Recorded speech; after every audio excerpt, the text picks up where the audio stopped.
How to see Snapchat recap. Hi everyone, I'm here to assist you today. Without any delay, let's jump right in. First, open Snapchat on your device. Make sure you're logged into your Snapchat account. Here, you will find chat option. Above it, you will find the photos option. Click on it.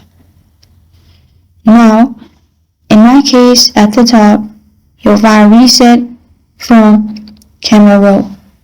Like that, if you have used your Snapchat for a whole year and you were active on Snapchat, you will find a look back of year and the year you want to look back to. You can simply click on it and you will find the recap of whole year in there. In my case, I have not used Snapchat that much, so there is recent from camera rolls. But instead of that, you'll find look back. You can simply click on it and view it.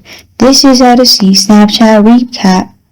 Thank you for joining me today. If this video helps you out, please leave a like and subscribe for more. Got a question or want to suggest a topic? Comment below. Thank you for